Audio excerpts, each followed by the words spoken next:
តាគាត់ដណ្ដប់ភួយអីខ្ញុំមែនទេខ្ញុំនឹងមិនហ៊ានកំរើកទេបិទភ្នែកឡើងស្ងៀមសង្ឃឹមថាម្ដាយខ្ញុំនឹងចេញទៅវិញឲ្យលឿនរងចាំយ៉ាងយូរទើបឮសំឡេងជើងនឹងដើរចេញទៅវិញរួចនឹងទ្វារនឹងក៏បិទម្ដាយខ្ញុំនឹងចេញទៅហើយខ្ញុំនឹងក៏ធូរចិត្តទាំងស្រុងពេលនេះនឹងខ្ញុំលេងងងុយដេកទៀតហើយមួយយប់សោះពិបាកយ៉ាងនេះចោះទម្រាំតែទ្រាំប៉ុន្មានថ្ងៃទៀតទៅមិនដឹងជាខ្ញុំនឹងយ៉ាងម៉េចទេព្រឹកឡើងដោយរាល់ដងអញ្ចឹងប៉ុន្តែម្ដាយខ្ញុំនឹងថ្ងៃនេះនឹងមិនបានផឹកឈាមទេឃើញខ្ញុំក្រោកពីដំណេកនឹងគាត់ក៏និយាយថាកូនប៉ុន្មានថ្ងៃនេះនឹងឃើញឯងនឹងចេះតែធាក់ភួយចេញតើបន្ទប់នឹងក្តៅពេកឬម៉ាក់មិនដឹងថាខ្ញុំនឹងទាត់ភួយចេញឥឡូវនេះគឺគាត់ពិតជាហ៊ានណាស់ហ៊ានទាំងទទួលស្គាល់ថាគាត់នឹងបានចូលបន្ទប់ខ្ញុំនឹងយកមិញទៀតតាំងពីចោះត្រជាក់មកនឹងម៉ាក់តែងតែចូលបន្ទប់របស់ឯងនឹងជារៀងរាល់ថ្ងៃរាល់ឆ្នាំនឹងគឺបែបនេះឯងការកូននៅតូចនឹងសុខភាពមិនសូវល្អងាយផ្ដាសាយពេលផ្ដាសាយនឹងចេះតែយំធ្វើឲ្យម៉ាក់នឹងអាណិតណាស់ដាប់ពាក្យម្ដាយខ្ញុំហើយខ្ញុំនឹងអាណិតគាត់ខ្លាំងណាស់ប៉ុន្មានឆ្នាំនេះនឹងម្ដាយខ្ញុំនឹងមិនសូវយកចិត្តទុកដាក់ជាមួយនឹងខ្ញុំទេតែក្នុងចិត្តគាត់នឹងនៅតែស្រឡាញ់ខ្ញុំដដែលគាត់នឹងចូលបន្ទប់ខ្ញុំកណ្ដាលយប់នឹងគឺខ្លាចខ្ញុំផ្ដាសាយសោះចុះខ្ញុំវិញកំពុងធ្វើអ្វីកំពុងសង្ស័យថាគាត់នឹងជាខ្មោចតៃហោងទៅវិញគិតទៅខ្ញុំនេះគឺពិតជាអកតញ្ញូពិតមែនម៉ាក់ធ្វើម្ហូបអីថ្ងៃនេះធ្វើនំបញ្ចុកអំបិលម្ទេសដោយសារតែគ្រួសារយើងនឹងចូលចិត្តញ៉ាំអំបិលម្ទេសណាស់ដោយសារតែថ្ងៃនេះប្អូននិងកូននឹងឈប់សម្រាកដូច្នេះនឹងអាចញ៉ាំឲ្យបានច្រើនហើយម៉ាក់ខ្ញុំល្អបែបនេះហើយខ្ញុំបែរជាគិតថាគាត់នឹងមិនមែនជាមនុស្សទៅវិញហើយខ្ញុំនេះពិតជាអកតញ្ញូខ្លាំងមែនតើញ៉ាំអាហារថ្ងៃត្រង់រួចនឹងពិសិដ្ឋនឹងបានផ្ញើសួរសុខទុក្ខពីស្ថានភាពរបស់ខ្ញុំបានស្ដីបន្ទោសទៅពិសិដ្ឋឯងនឹងមិនអាចនិយាយផ្ដេសផ្ដាស់ទៀតទេវានឹងប៉ះពាល់ដល់ទំនាក់ទំនងខ្ញុំនិងម៉ាក់របស់ខ្ញុំណាម៉ាក់ខ្ញុំល្អដាក់ខ្ញុំណាគាត់ថែមទាំងធ្វើនំបញ្ចុកនឹងឲ្យខ្ញុំញ៉ាំទៀតចប់ហើយឯងអំបិលម្ទេសនឹងម៉ាក់ឯងដាក់ឯងញ៉ាំថ្ងៃនេះនឹងបើឯងហ៊ានតែញ៉ាំនឹងគឺគាត់យប់នេះគឺស៊ីឯងហើយយប់នេះនឹងគឺឯងពិតជាគ្រោះថ្នាក់មិនខានទេអានសារពីសិទ្ធហើយខ្ញុំមិនសប្បាយចិត្តសោះខ្ញុំនឹងក៏ភ័យយកជ័រនោះមកពាក់នៅនឹងកពីសិទ្ធគុំមិនឡាចគ្នាទៀតអីគ្នាទ្រាំខ្លាចមិនបានទេនេះជារឿងជីវិតមនុស្សណាមិនគ្នាហ៊ានលេងសើចជាមួយនឹងឯងត្រូវតែពាក់យ័រនេះឲ្យជាប់គ្នានឹងទៅរកប៉ាគ្នាឥឡូវនេះឯងទ្រាំតែ4ថ្ងៃទៀតទៅពួកយើងនឹងត្រឡប់មកវិញហើយដល់ពេលរសៀលនឹងខ្ញុំចាប់ផ្ដើមភ័យកាន់តែខ្លាំងកាន់តែចិត្តដល់ពេលយប់ហើយម៉ាក់នឹងពិតជាត្រៀមស៊ីខ្ញុំមែនតើហើយខ្ញុំនឹងយកដៃអង្អែលយ័រនោះរហូតក្រៅពីពេលញ៉ាំបាយនឹងម្ដាយខ្ញុំនឹងដូចជាមិនដែលចេញក្រៅបន្ទប់សោះ6ខែនេះនឹងគឺគាត់នៅតែក្នុងបន្ទប់រហូតពីមុននឹងរាល់ចុងសប្ដាហ៍នឹងគាត់តែងតែនាំពួកយើងដើរលេងក៏ដូច្នេះនឹងខ្ញុំក៏កាន់តែភ័យព្រឺសម្បល់ពេញខ្នងតែម្ដងពេលនោះនឹងស្រាប់តែមានសំឡេងមួយនឹងបន្លឺឡើងកូនកំពុងតែធ្វើអ្វីនឹងខ្ញុំងើបមើលទៅគឺប៉ាខ្ញុំនឹងត្រឡប់មកពីធ្វើការវិញហើយកូនឯងលាក់អីនៅក្នុងដៃនឹងអត់អីទេប៉ាថ្ងៃនេះមិនប៉ាត្រឡប់មកវិញយឺតម្លេះកូនដូចជាមិនសូវយកចិត្តទុកដាក់នឹងប៉ាសោះកន្លះឆ្នាំមុននឹងប៉ាប្រាប់ឲ្យថាម៉ោងធ្វើការប៉ានឹងបដូរគឺព្រលឹមចេញព្រលប់ចូ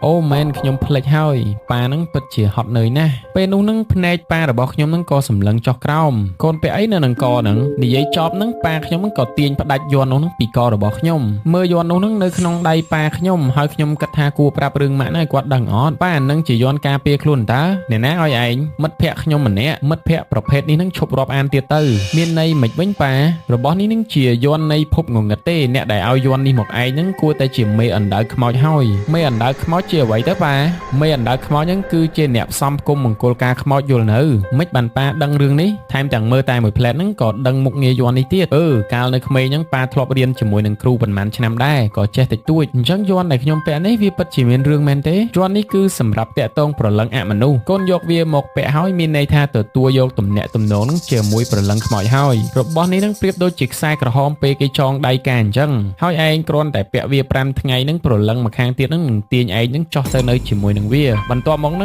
ងកូននឹងទៅនៅឋាននរកធ្វើជាប្តីប្រពន្ធខ្មោចខ្ញុំលឺហើយនឹងញ័រខ្លួនញ័រប្រាណអស់ហើយប៉ាកុំលេងសើចនឹងខ្ញុំអីរឿងបែបនេះនឹងមិនអាចនិយាយលេងទេបើកូនមិនជឿនឹងកូនបើកមើលទៅក្នុងយ័រនេះនឹងច្បាស់ជាមានសរសេរថ្ងៃខែឆ្នាំកំណើតរបស់កូននិងថ្ងៃខែឆ្នាំកំណើតរបស់ព្រលឹងកូនកំឡោះនោះមិនខាននេះជារបស់ដែលចាំបាច់សម្រាប់មង្គលការខ្មោចខ្ញុំនឹងក៏បើកក្រដាស់លឿងនោះមើលពិតជាមានសរសេរថ្ងៃខែឆ្នាំកំណើត2មែនមើលទៅអ្នកនោះនឹងស្លាប់ប្រហែលជា30-40ឆ្នាំហើយ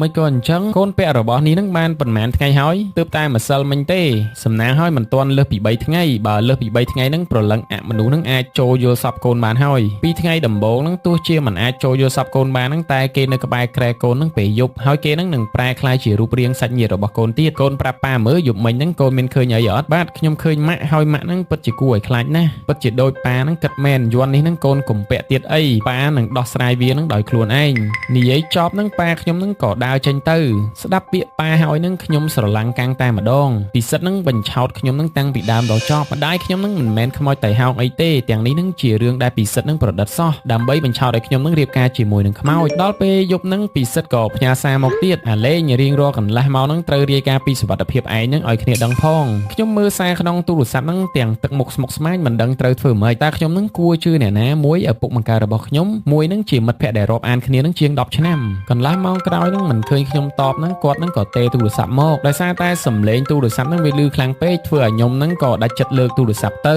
លេងឯងមានរឿងអីមិនតបសារយើងនឹកឃើញពាក្យប៉ានិយាយនឹងខ្ញុំមិនហ៊ាននិយាយច្រើនទេគ្នាមិនអីទេទើបតែរវល់ចប់មិញខ្មោចតៃហោងនេះនឹងពូកែបញ្ឆោតមនុស្សណាស់មុនពេលស៊ីចំណីនឹងវានឹងរកគ្រប់វិធីនឹងធ្វើឲ្យឯងភ័យខ្លាចនិងសង្ស័យព្រោះសាច់បែបនេះនឹងមានរសជាតិឆ្ងាញ់ណាស់ឮពាក្យពិសិដ្ឋនឹងខ្ញុំក៏គិតមួយផ្លែតរួចសម្រាប់ចិត្តនឹងប្រាប់រឿងមុននេះពិសិដ្ឋឯងថាយន្តនេះនឹងជារបស់ប៉ាឯងទុកឲ្យតែមិនក្នុងនឹងសរសេរថ្ងៃខែឆ្នាំកំណើតគ្នាហើយថែមទាំងមានថ្ងៃខែឆ្នាំកំណើតចម្លែកមួយទៀតឯងមិនតបសារគ្នានឹងក៏ដោយសាររឿងនឹងមែនគ្នាប្រាប់ត្រង់ចោះយន្តនេះនឹងគ្នាជាអ្នកគូត្រូវតែសរសេរថ្ងៃខែឆ្នាំកំណើតទើបមានប្រសិទ្ធភាពចំពោះថ្ងៃខែឆ្នាំកំណើតមួយទៀតនឹងគឺរបស់ប៉ាគ្នានឹងមានជោគវាសនាពិសេសជាងគេធម្មតាបើសរសេរថ្ងៃខែឆ្នាំកំណើតគាត់នឹងពេលឯងមានរឿងអីនឹងគាត់អាចជួយសង្គ្រោះឯងនឹងបានទាន់ពេលខ្ញុំនឹងស្រឡាំងកាំងម្ដងទៀតពាក្យពិសិដ្ឋនិងប៉ារបស់ខ្ញុំនិយាយនឹងមិនដូចគ្នាសោះតើខ្ញុំនឹងគួរជឿអ្នកណាយន់នៅទេត្រូវតែពាក់វាឲ្យជាប់ខ្លួនយ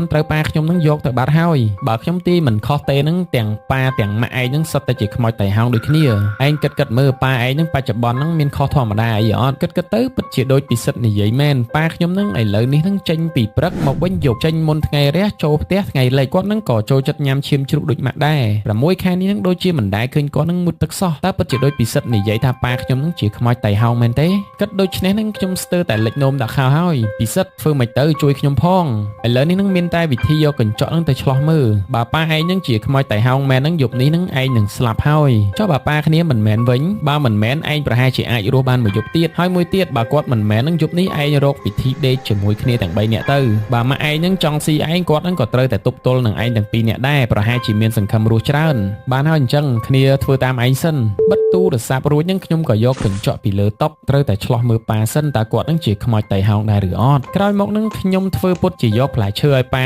ហើយទៅចិត្តគាត់ប៉ាញ៉ាំផ្លែឈើខ្លះទៅអូកូនខ្ញុំនឹងដឹងគុណប៉ាហើយឬឥឡូវនេះចេះចិត្តផ្លែឈើឲ្យប៉ាញ៉ាំទៀតក្រែងថាខ្ញុំនឹងមិនខ្វល់ពីប៉ាអីឥឡូវនឹងខ្ញុំយកចិត្តទុកដាក់ប៉ាបន្តិចហើយខ្ញុំនឹងក៏និយាយទៅកាន់ប៉ាខ្ញុំទៀតប៉ាមួយរយៈនេះនឹងប៉ាហត់ណាស់មើលទៅស្នាមជ្រួញនឹងក៏ច្រើនដែរមិនជឿប៉ាមើលនេះនិយាយចប់នឹងខ្ញុំក៏លើកកញ្ចក់នោះនឹងតម្រង់ទៅគាត់កញ្ចក់ឆ្លោះចំមុខគាត់នឹងខ្ញុំភ័យមែនតែនឃើញមុខប៉ារបស់ខ្ញុំនៅក្នុងកញ្ចក់នឹងគឺស្នាមរលេះរលួយពេញមុខមួយវិនាទីក្រោយនឹងប៉ានឹងក៏ប្រញាប់យកដៃនឹងបិទមុខរួចក៏លែងដៃចោះមើលកញ្ចក់ម្ដងទៀតនឹងមុខប៉ារបស់ខ្ញុំនឹងក៏ត្រឡប់មកធម្មតាវិញត្រូវហើយយ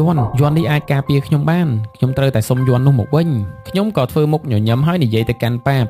យន់ថ្ងៃនេះនឹងប៉ាយកទៅដាក់ណាបាត់ហើយកូនយកវាធ្វើអ្វីប៉ាថាវាមិនល្អខ្ញុំចង់ទុកវារងចាំទៅសាលានឹងចាំសួរមិត្តភក្តិនោះថាហេតុអ្វីនឹងបានជាគេនឹងចង់ធ្វើបាបខ្ញុំរួចនឹងលេងរាប់អានទៀតហើយយន់នោះនឹងប៉ាដុតចោលហើយកូននឹងប្រញាប់ទៅដេកទៅហូយដេញខ្ញុំទៅដេកទៀតខ្ញុំធ្វើមិនដេកលក់ទៅ